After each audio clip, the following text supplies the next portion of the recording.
Carta de Tiago, capítulo 2, nós vamos ler hoje do versículo 1 até o versículo 5. Carta de Tiago, capítulo 2, do versículo 1 até o versículo 5. Nós vamos ler hoje sobre como que nós devemos tratar as pessoas. Não podemos tratar as pessoas como o mundo as trata, mas como Jesus as tratou. Tiago, no capítulo 2, do versículo 1 ao 5. Meus irmãos, não podem ter fé em nosso Senhor Jesus Cristo, o Senhor da glória, e ao mesmo tempo tratar as pessoas com parcialidade. Porque se entrar na sinagoga um homem com anéis de ouro nos dedos, vestindo roupa luxuosa, e entrar também um pobre muito mal vestido, e derem um tratamento especial ao que está vestido com roupa luxuosa, dizendo: venha, sente-se aqui no lugar de honra, mas disserem ao pobre: você fica em pé, ou sente-se ali abaixo do estrado dos meus pés. Será que não estarão fazendo distinção entre vocês mesmos e julgando as pessoas com critérios errados? Escutem, meus amados irmãos, por acaso Deus não escolheu os que para o mundo são pobres, para serem ricos em fé e herdeiros do reino que Ele prometeu aos que o amam? Vamos orar. Abençoe, Senhor, a Tua palavra mais uma vez. E desde já pedimos, nos ajude a olhar para as pessoas com os Teus olhos.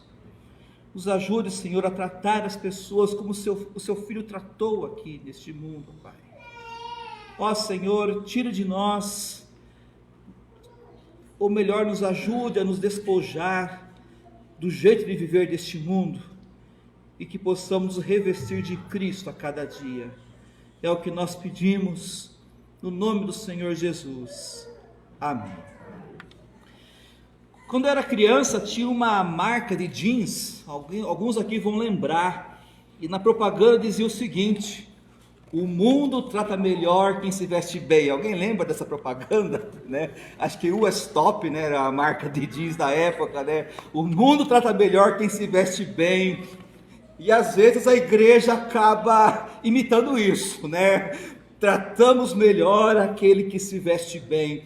Mas aqui, a palavra de Deus, ela vai dizer que existe duas coisas que são contraditórias. Tem duas coisas que não se encaixam.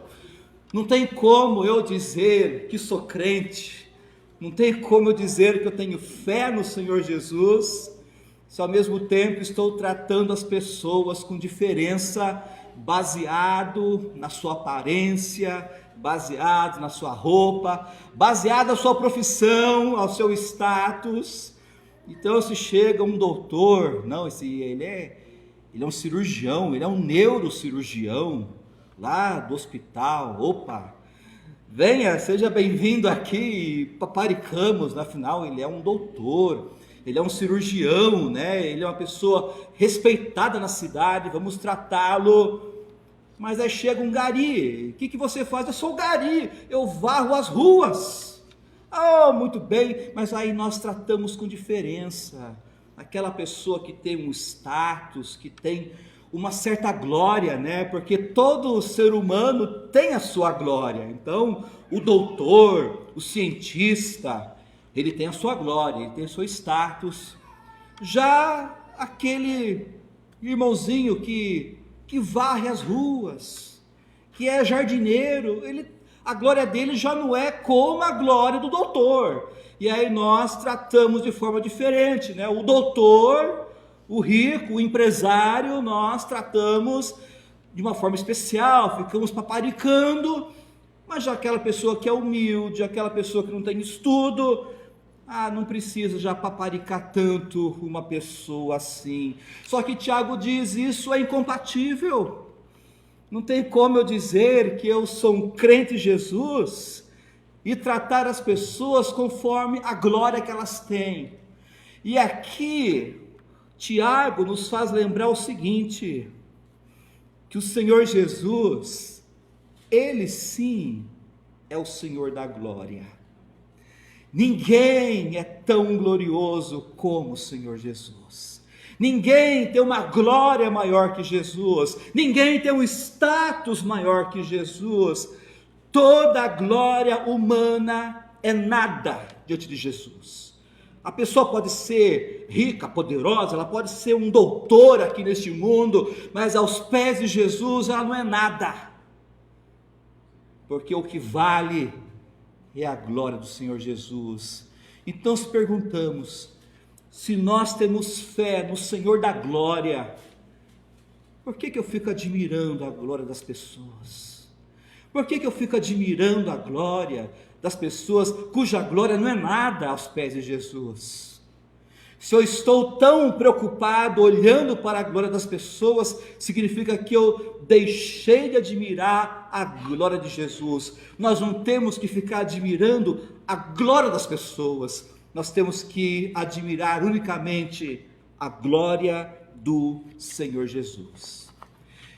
E Jesus em nenhum momento se importou com as glórias deste mundo. Nós ficamos tão impressionados, com as glórias. Se Deus fosse perguntar para mim e para você, onde que você queria nascer? Onde nós escolheríamos? Será que algum daqui escolheria, não, eu quero nascer no Brasil? Eu acho que não, Se Deus perguntasse, que país você quer nascer? Ah, Senhor, acho que a Suíça tá bom, Ou quem sabe, naqueles países famosos, aqueles países riquíssimos lá da Ásia, Hong Kong, Ou então no Canadá, mas Brasil, Limeira, não, eu não quero nascer ali, porque nós ficamos impressionados com as glórias, E os jovens, o jovem começa a estudar um pouco, ele já começa a sonhar, não, olha, eu vou conseguir emprego, quem sabe eu vá trabalhar numa cidade grande, ou quem sabe eu não consiga trabalhar no exterior, Os jovens já começam a sonhar, porque nós ficamos impressionados com as glórias deste mundo, mas Jesus não se importou com as glórias do mundo. Jesus, ele foi o único que podia escolher onde nascer, só que Jesus não nasceu na gloriosa Jerusalém, Jesus nasceu em Belém, uma cidade bem mais inferior que Jerusalém. E onde que ele cresceu? Jesus cresceu numa cidade mais ralé do que Belém, que é Nazaré. Nazaré tinha uma fama tão ruim, que quando falavam que Jesus veio de lá, eles questionavam, Mas pode alguma coisa boa vir de Nazaré? Uma cidade tão michuruca. Mas foi em Nazaré que o Senhor da glória passou a infância, a juventude e cresceu.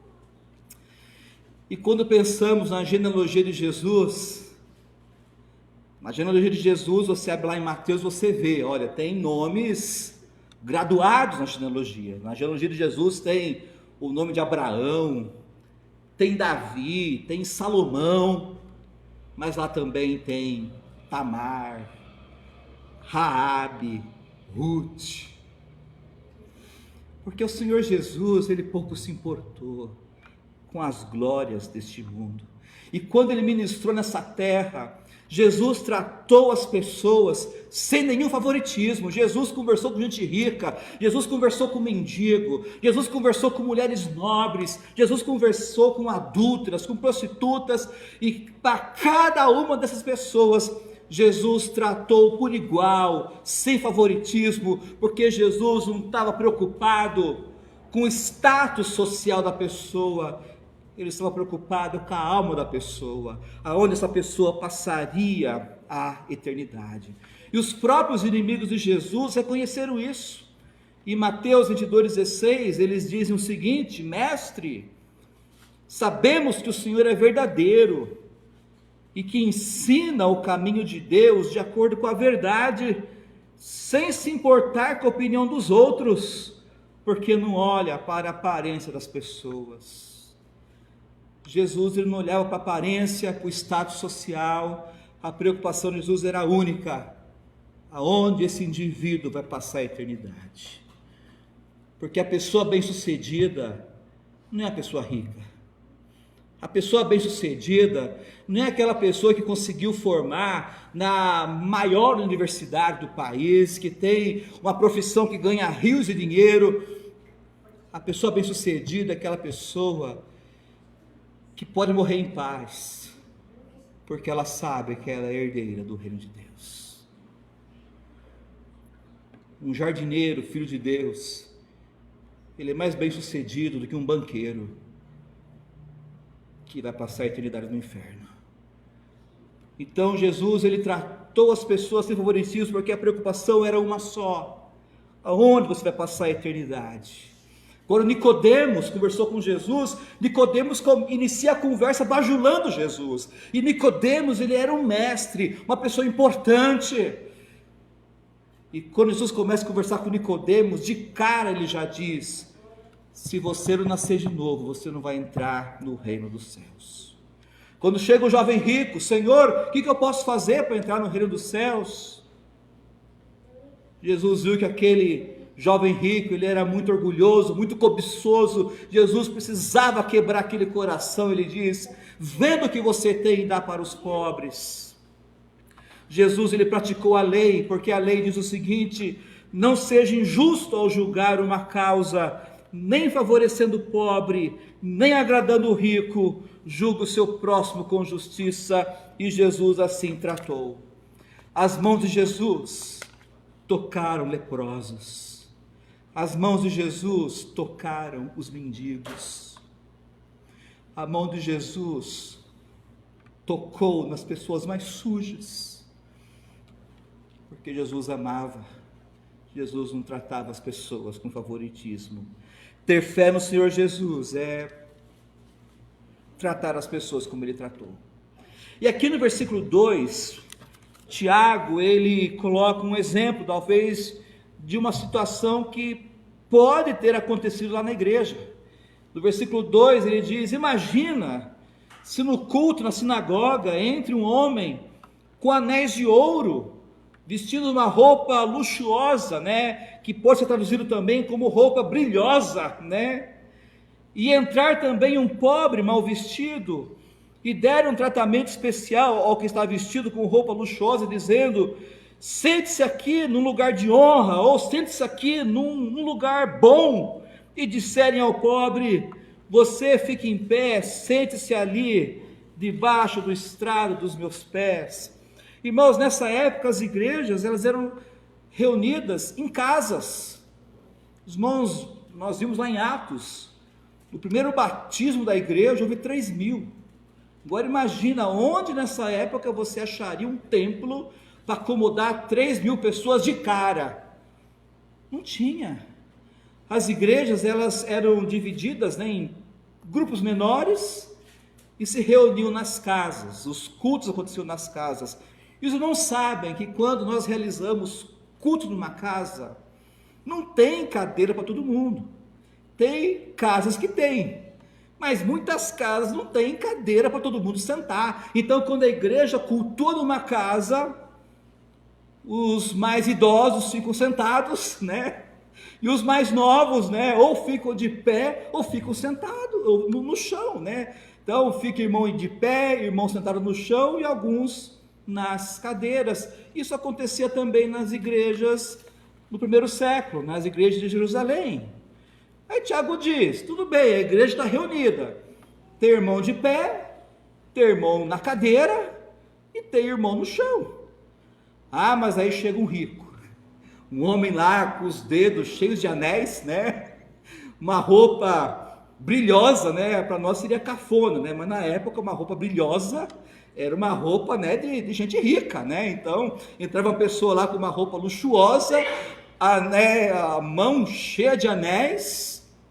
Opa, olha, essa pessoa chegou, olha, ele é empresário, ele é dono daquela mega loja lá da esquina, né? Não, vamos arranjar uma cadeira. Ele não pode sentar no chão, ele não pode ficar de pé. Vamos arrumar uma cadeira para ele sentar. Aí arruma uma cadeira e ele senta lá no lugar de honra. Mas aí também chega um visitante humilde, uma pessoa que talvez está com a roupa suja, sem tomar banho. Ô, meu amigo, que bom você veio, né? Mas olha, tá vendo que tá cheio, né? Então, ou você pode ficar de pé lá no canto, ou pode sentar aqui no chão. Aí Tiago diz, mas peraí, quando chega o rico, vocês se preocuparam em arranjar uma cadeira para ele sentar. Aí chegou o pobre, mal vestido. O pobre pode ficar em qualquer lugar. Aí Tiago fala para a sua igreja, olha, vocês estão fazendo julgamentos com critérios errados, ou fazendo a tradução ao pé da letra, ele diz, vocês estão sendo juízes mal intencionados. Vocês estão sendo juízes com intenções malignas, porque vocês estão julgando as pessoas do mesmo critério que o mundo julga. Por que o mundo trata melhor os ricos? Porque as pessoas do mundo sempre vão esperar receber alguma coisa do rico. Não, deixa eu tratar bem o rico, né? Vai que ele me dê alguma coisa, né? Vai que ele me ajude alguma coisa, então vamos tratar ele bem. O pobre não, se ficar agradando muito o pobre, ele vai começar a pedir coisa pra gente. Então é o contrário. Então às vezes o mundo trata melhor os ricos, porque espera receber do rico alguma coisa, e trata mal os pobres com medo do pobre pedir alguma coisa, né? Então o Tiago diz, vocês estão tratando as pessoas igual o mundo trata, com critérios malignos, com intenções malignas, com critérios totalmente errados. E aqui no versículo 5, Tiago ele vai nos ensinar como que Deus enxerga o pobre, como que Deus olha para o pobre, coisa que devemos imitar. Então ele diz no versículo 5, escutem meus irmãos, por acaso Deus não escolheu que para o mundo são pobres, para serem ricos em fé e herdeiros do reino que ele prometeu aos que o amam? Vamos olhar para a igreja do Senhor. Quem é a maioria que faz parte da igreja? Não estou falando só da nossa, mas no geral, observando as igrejas. Quem são a maioria que está nas igrejas? Ricos ou pobres? Se olharmos no geral, veremos que a maioria das pessoas que fazem parte da igreja do Senhor não são os ricos. Na igreja tem doutores? Tem. Na igreja tem empresários? Tem. Na igreja tem pessoas milionárias? Tem. Mas não são a maioria. A maioria das pessoas que fazem parte da igreja são pessoas mais simples, pessoas pobres economicamente, porque o versículo diz que Deus tem prazer em chamar os pobres para a salvação. Deus tem o poder, Deus tem o prazer de eleger os pobres para a salvação. Não está dizendo que todo pobre é eleito, que todo pobre vai ser salvo, mas Deus tem prazer em pegar aquele pobre que sempre passou a dificuldade na sua vida. Deus tem o prazer de pegar esse pobre, salvar esse pobre e fazer desse pobre um herdeiro do reino dos céus. Enquanto o mundo menospreza o pobre, Deus tem escolhido os pobres para fazerem parte do reino dos céus. Vamos ver algumas passagens bíblicas sobre como que Deus vê o pobre. Por exemplo, no Salmo 41, Deus diz, bem-aventurado é aquele que atende ao pobre, o Senhor o livrará do mal. Deus tem promessas para quem faz o bem para o pobre. Outro versículo, Provérbios 17:5, quem zomba do pobre, insulta aquele que o criou. O que se alegra com a calamidade do pobre não ficará impune. Então, zombar do pobre é o mesmo que zombar de Deus. Salmo 113, versículo 7, versículo 8. O Senhor tem o poder para levantar o pobre do pó e tira o necessitado do monte de lixo para fazer sentar ao lado dos príncipes, sim, com os príncipes do seu povo. O exemplo disso foi com Lázaro. Lázaro era alguém que estava no lixo, né? Ele estava lá cheio de chagas, cachorros lambendo suas feridas, e Lázaro foi salvo pelo Senhor e ele foi colocado junto ao seio de Abraão. Outro texto é Provérbios 21:13. Quem tapa os ouvidos ao clamor do pobre, também clamará e não será ouvido. O que diz aqui a Escritura, que aquela pessoa que fecha os ouvidos e não atende o clamor do pobre, essa pessoa também pode ter as suas orações não ouvidas pelo Senhor. Deus também criou provisões para o pobre. Em Deuteronômio, esse aqui não está projetado, em Deuteronômio no capítulo 15, versículo 1 e 2, se você quiser abrir sua Bíblia lá, Deuteronômio no capítulo 15, versículo 1 e 2, olha que a provisão que Deus fez para o pobre que está endividado e não tem como pagar as dívidas. Dificilmente um rico faz empréstimo, mas o pobre tem que fazer empréstimo, e às vezes o pobre não tem como pagar. Deuteronômio 15, 1 e 2, ao final de cada 7 anos, vocês devem cancelar as dívidas. Este é o modo como isso será feito. Todo credor que emprestou alguma coisa a seu próximo, dará por pago o que havia emprestado. Não exigirá pagamento do seu próximo ou do seu compatriota, porque a remissão do Senhor é proclamada. Então, a cada 7 anos, os pobres deveriam ser perdoados suas dívidas. E isso apontava para a remissão da nossa dívida que Cristo faria um dia na cruz. Então, Deus deu leis para protegerem os pobres. Levítico, capítulo 19, versículo 9 e 10.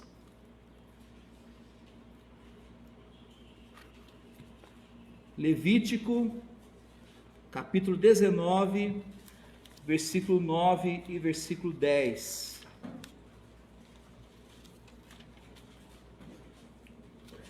Quando você fizer a colheita da sua terra, não colha totalmente o canto do seu campo, nem volte para recolher espigas caídas. Não seja rigoroso demais ao fazer a colheita da sua vinha, nem volte para recolher as uvas que tiverem caído no chão. Deixa-as para os pobres estrangeiros. Eu sou o Senhor, o Deus de vocês. Deus está dizendo, quando vocês fizerem a colheita, vai cair alguma coisa para o chão. Vai ficar uvas caídas, espigas caídas. Não voltem para recolher o que caiu. Deixa ali, para que os pobres tenham que comer. Porque eles vão lá e vão pegar o que está caído. Levítico 25, do 35 ao 37. Levítico, capítulo 25, do 35 ao 37. O que acontece se alguém do meio do povo se empobrecer? Levítico 25, 35 a 37. Se alguém do seu povo se tornar pobre e as suas mãos se enfraquecerem, então você tem o dever de sustentá-lo. Ele viverá com você como estrangeiro e peregrino. Não cobre dele juros nem ganho, mas tema o seu Deus para que esse seu irmão possa viver perto de você. Não cobre juros sobre o dinheiro que emprestar a ele, nem dê mantimento a ele, esperando obter lucro. O que Deus diz? Se algum do meio do povo de Deus se empobrecer, como diz aqui, as mãos enfraquecerem, aqui é o que nós chamamos de invalidez. Às vezes a pessoa ela adoece, ela é incapaz de trabalhar. Quem que vai socorrer essa pessoa? O próprio povo de Deus. Então nós temos essa obrigação de cuidar, principalmente daqueles que estão entre nós, que empobrecerem, que ficarem sem sustento. Ou seja, o povo de Deus é o INSS do povo de Deus, né? Hoje nós temos o INSS para socorrer situações assim, mas nós devemos estar prontos para socorrer os nossos irmãos que vierem empobrecer, porque Deus é um Deus que se preocupa com os pobres. E Deus tem chamado pobres para fazerem parte do seu reino. Quando o apóstolo Paulo escreve aos coríntios, que os coríntios eles se achavam grande coisa, e Paulo diz para os coríntios: olha, observe no chamado de vocês, não foram chamados muitos sábios segundo a carne, nem poderosos, nem muitos de nobre nascimento, mas Deus escolheu as coisas loucas do mundo para envergonhar os sábios, e escolheu as coisas fracas do mundo para envergonhar as fortes. Por que o povo de Deus é formado, na sua maioria, por gente pobre, por gente simples? Se a igreja do Senhor fosse formada de gente rica e poderosa, alguém poderia dizer: não, está vendo, a igreja durou até hoje, porque a igreja está cheia de ricos, cheia de gente poderosa, por isso que a igreja avança. Mas quando olhamos para a igreja, e vemos que a igreja é formada por gente simples, por gente humilde, aí fica constatado que a igreja tem progredido por causa do Senhor, não por causa das pessoas que estão lá, não por causa do poder das pessoas que estão ali.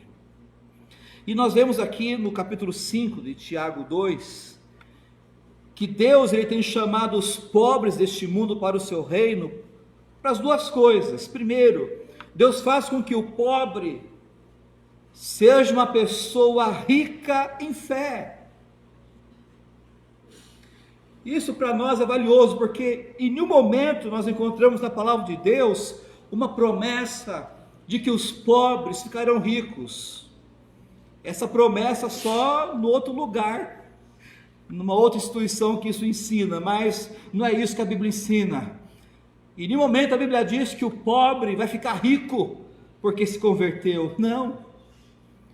Nós nos tornamos ricos porque nós somos filhos de Deus. E se nós temos o Senhor, nós temos tudo que nós precisamos. Nós não precisamos temer o amanhã, porque Deus vai prover. Então eu não preciso ser rico, eu não preciso ter uma conta no banco cheia de dinheiro se eu sou filho de Deus. Porque se eu sou filho de Deus, eu sei que Deus vai cuidar de mim, Deus vai prover tudo que eu precisar.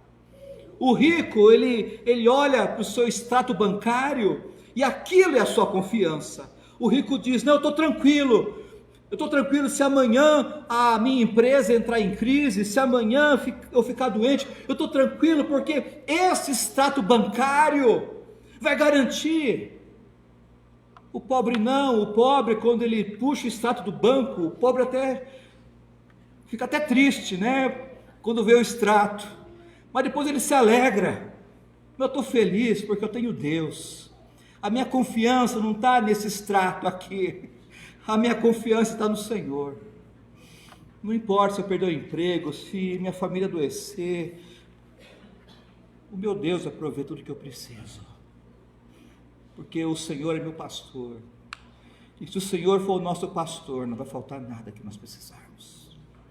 E eu gosto dessa afirmação do apóstolo Paulo, eu coloquei aqui numa versão que eu gostei muito da NVT, que diz assim: nosso coração se entristece, mas sempre temos alegria. Somos pobres, mas enriquecemos a muitos outros.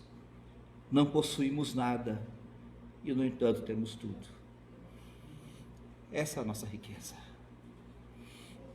Nosso coração fica triste, fica, mas quando nosso coração se entristece, o Senhor é a nossa alegria. Somos pobres sim. Se você olhar a conta bancária, você vai chorar. Mas apesar de sermos pobres, enriquecemos a muitos. Porque o que muita gente está precisando hoje não é o dinheiro. O que as pessoas precisam hoje é a palavra do Senhor, é a palavra de esperança no Senhor. E mesmo sendo pobre, nós podemos enriquecer muitos outros com a palavra da verdade. Não possuímos nada, mas temos tudo, porque nós temos aquele Senhor e nós podemos tudo por meio daquele que nos fortalece. E Deus então tem chamado pobres para serem ricos na fé. E Deus tem chamado pobres para herdarem o reino. Mesmo sendo crente no Senhor Jesus, nós vamos padecer, nós vamos sofrer.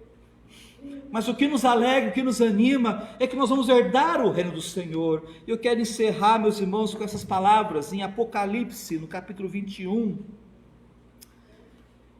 a partir do versículo 1.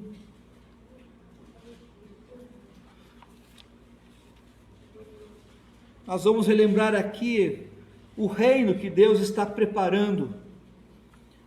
O reino que Deus está preparando para aqueles que o amam. Apocalipse capítulo 21, a partir do verso 1, diz a Escritura: E vi novo céu e nova terra, pois o primeiro céu e a primeira terra passaram, e o mar já não existe. Vi também a cidade santa, a Nova Jerusalém, que descia do céu da parte de Deus, preparada como uma noiva enfeitada para o seu noivo. Vamos parar aqui, vamos explicar o que está acontecendo aqui, o que João está vendo. O que João viu primeiramente é que Deus, ele restaurou todas as coisas. A terra foi restaurada, o céu foi restaurado, Deus fez tudo novo, um novo céu e uma nova terra. E quando Deus fez esse novo céu e nova terra, João viu que tinha algo descendo lá de cima, descendo do céu. Ele viu a cidade santa. Então, a cidade santa, Nova Jerusalém, onde Deus hoje habita, ela vai descer e vai pairar sobre a terra. Esse é o reino futuro que vamos herdar. Uma nova terra totalmente recriada por Deus. E o tabernáculo de Deus, a cidade santa, pairando sobre a terra. E aí João ouve uma voz.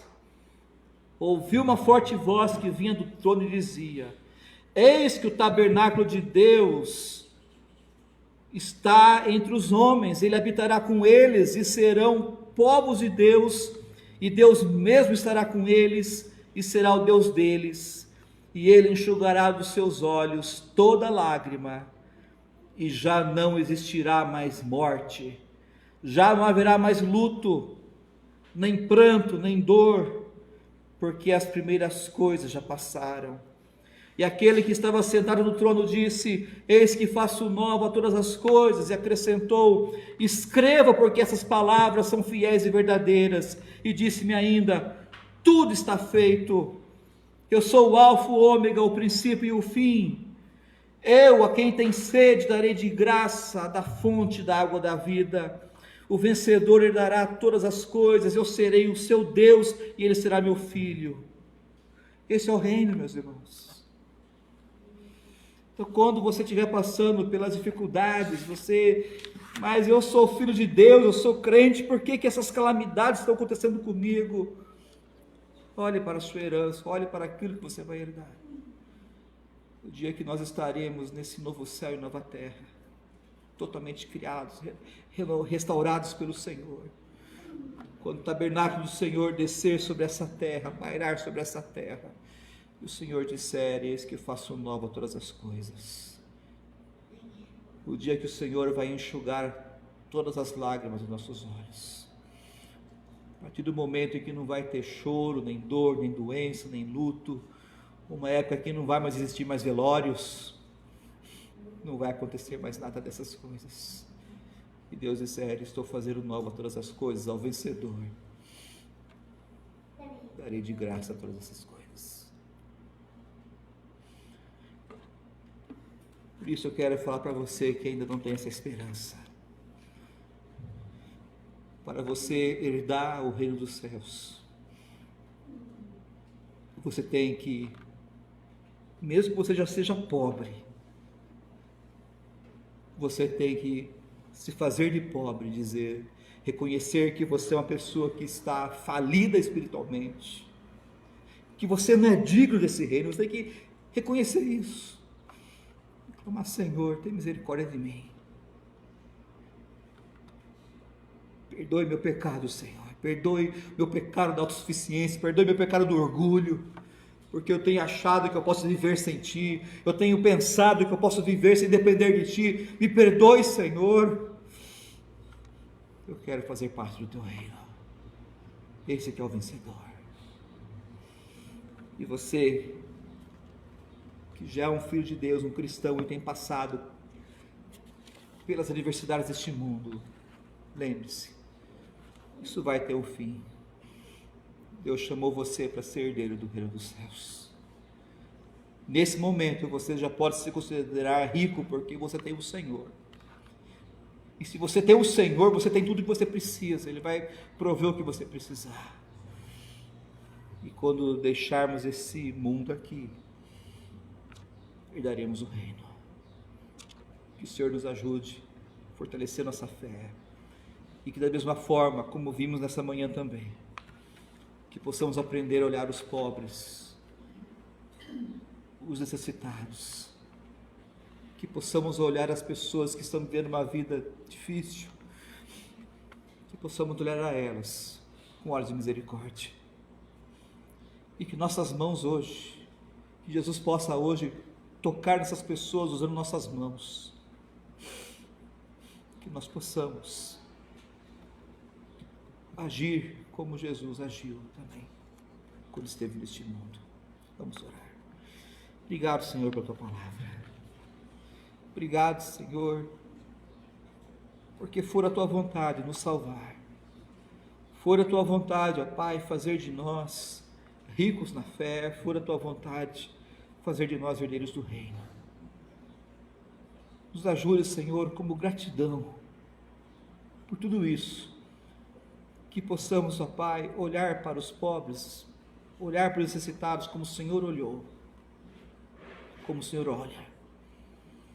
E da mesma forma como o Senhor Jesus se compadeceu, possamos também nos compadecer deles, ó Pai. Ó Senhor, fortaleça nossa fé e nos ajude a tratar as pessoas como o Senhor tratou. É o que nós pedimos, no nome do Senhor Jesus. Amém. Amém. Irmãos, nós vamos